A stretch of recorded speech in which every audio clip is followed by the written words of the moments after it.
latest empires, we'll take a look at ancient Greece. We'll see how they flourished in between the Archaic, Classical, and Hellenistic period. Let's get started! The Archaic Age of Greece refers to the years from 750 to 480 BC. This period was defined by the development of art and culture. The Archaic Age of Greece was preceded by the Dark Ages, so it was a period of rebirth for Greece. The knowledge and use of a written language was lost during the Dark Ages and was re-established during the Archaic Age. Book of Love.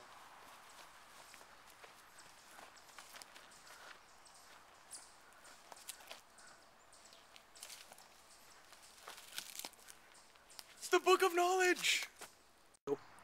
What made this rebirth Greece so advanced was a few main components, the first being geography. The tribes settled down into city-states. Each city-state was built around an acropolis, which was the highest point of the city. All the main temples and treasures were here because it was very easy to defend. The geographical locations of these city-states made Greece easy to protect against foreign invaders. Protect the temples and treasures on this acropolis. Good thing we're on its highest point, it makes it easy to defend. Oh look, foreign invaders. Another component that made Greece so advanced was their culture and art. During this time, they developed pottery and sculptures, which inspired the people to progress. They also introduced the Olympics, which brought all the people together. During the Archaic Age, Homer, a famous Greek poet, began writing. His poems brought back the past and also brought the people of Greece closer together. Okay, it looks like we got a beautiful day here in the Olympic Stadium in Greece. We got a nice crowd today showing. Yeah. And in this corner, in blue, weighing in at 185, we got Be Hot, straight from your hometown Athens. And in this corner over here in the gray, weighing in at 190, we got Spartan's boy, Matt Ione, the rigatoni. Here we go, let's get this thing started, baby. Oh, they're circling. Oh, gestures. Let's go. Oh, man, a little taunting action going. Oh, Matt goes in for the, and he got turned down by Be Hot. Oh, he's in for the pin. Oh, and he's down. No, you got, yeah! Looks like Be Hot's the winner. Sorry, Sparta, you're over. You're done. Many civilizations at this time had one ruler who held all power. During the Archaic Age of Greece, Greece became an oligarchy. The Greek oligarchy consisted of many wealthy families ruling as one. Later, a young aristocrat introduced a new form of government called a democracy. In this new system of government, power was shared by all citizens of Greece, and each person had a say. Hello, King. This monarchy system is not working. Maybe we should go to democracy. Sounds like a plan, sir. Okay. From 490 to 479 BC, the Persian Wars occurred, which was the wars fought between the Greeks and Persians. This was located in Greece and Asia Minor. The Persian Wars consisted of the Battle of Marathon, the Battle of Salamis, the Battle of Plataea, and the most famous, the Battle of Thermopylae.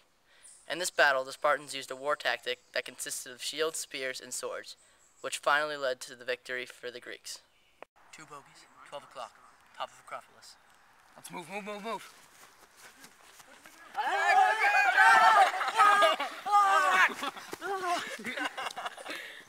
Stop it. Once Greece stabilized their government, it allowed them to work on their economy. They used the idea of a common currency from a neighboring civilization, and this simple advancement allowed the economy to blossom. Trade and industry increased, making the civilization wealthier and more powerful.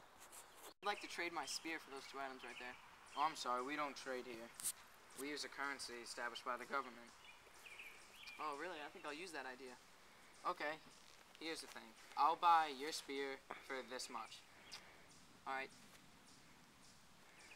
Thank you.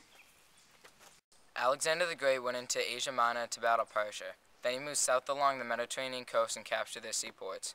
Alexander became victorious against Persia. Alexander then went into Egypt, and the people declared Alexander a pharaoh. Finally, Alexander went to India until he reached the Indus River Valley, but he was forced to stop by other government officials. Alexander then died in 323 BC.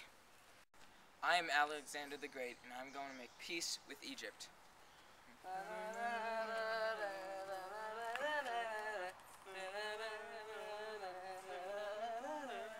Hello, fellow Egyptians. I'm Alexander the Great, and I'm here to make peace with all of you. You are now declared Pharaoh, Mr. Alexander. The death of Alexander the Great marked the beginning of the Hellenistic Period. The Hellenistic Period of Greece began in 336 BC and ended in 146 BC.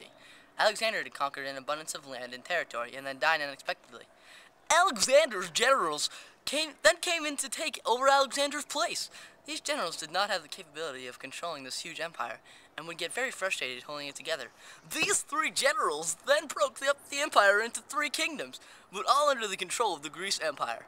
The three kingdoms were Ptolemy, the Seleucia, and the Antagonids. I declare this land for Ptolemy. I declare this land for Seleucia. I declare this land for Antagonids. The Hellenistic period then continued Alexander the Great's work by having non-Greek parts of the world learn the Greek culture. Greece's economic opportunity increased significantly because Greeks were more spread out and close to different empires and areas, like Europe and Asia Minor. I'm going to teach you some Greek culture. Sounds like a plan. The Hellenistic period had an effect on culture and philosophy. In drama and plays, tragedy pretty much died, but it thrived in comedy. The time of some famous philosophers like Socrates, Plato, and other philosophers were during the Hellenistic period. One of Socrates' most famous quotes was, "A system of morality which is based on relative emotional values is a mere illusion. A thoroughly vulgar conception which has nothing sound in it and nothing true." This quote influenced Socrates' student Plato, who then made one of his famous works, The Allegory of the Cave. Later, Plato then taught another famous philosopher, Aristotle. You know, Plato, a system of morality which is based on relative emotional values is a mere illusion, a thoroughly vulgar conception which has nothing sound in it and nothing true. Wow, you've inspired me. I'm going to go think now. In 146 BC, Rome invaded Greece, which marked the end of the Hellenistic period. About 100 years later, Cleopatra died, and that marked the end of the ancient Greece period. Bye-bye. Have a wonderful time. Yo, Holmes, you giving away cream puffs? Haha, Nicky Freeze. Guess who's on this track?